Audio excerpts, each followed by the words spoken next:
toute l'actu sur Avignon avec Frédéric Plat. Bonjour à tous, le vent s'est bien calmé durant la nuit, la journée va être agréable, plein soleil au programme et température en hausse. Il va au meilleur faire jusqu'à 25 degrés ce lundi, en revanche ce matin il fait un peu frais, 8 de suite à Carpentras, 7 à Pernes, 12 à Avignon. C'était la météo sur Énergie Avignon avec Centerfait, le spécialiste de la fête au Pontet. Montpellier croit plus que jamais. Le premier titre de champion de France de foot se profile pour les supporters héroltais. Et hier, ils ont fêté la victoire de leur équipe 1-0 à la dernière minute face à Lille. Montpellier possède 3 points d'avance avant le dernier match à Auxerre dimanche. Auxerre déjà relégué après sa défaite hier soir au Vélodrome.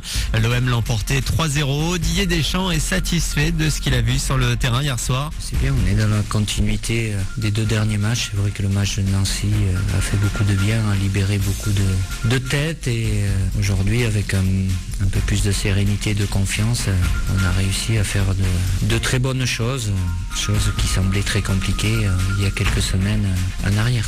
Même s'il y avait pas mal d'absence ce soir, mais voilà, ceux qui étaient sur le terrain, ceux qui sont rentrés, ont fait en sorte de permettre à l'équipe de finir à domicile sur une très bonne note. Et il y a une journée de la fin du championnat, l'OM est 10e de Ligue 1. Dans les autres matchs, Paris, second, a battu Rennes 3-0 également.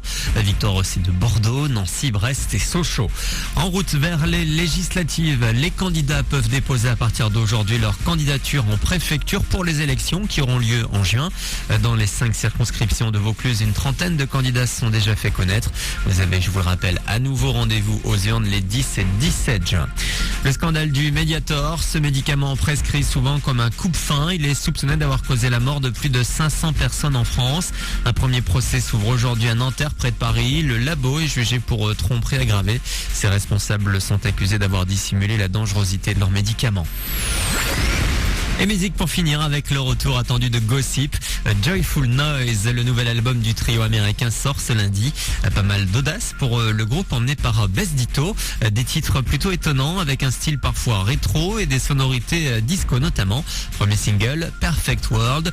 Gossip en tournée avec Énergie cette année. Rendez-vous jeudi à Cannes. Le groupe passera ensuite par le festival de Carcassonne, mais aussi dans plusieurs zéniths en novembre. Le 26 à Montpellier. Un peu plus tôt les 6 et 7 à Paris ou encore Bordeaux, Lille et Rennes. Voilà pour vos infos.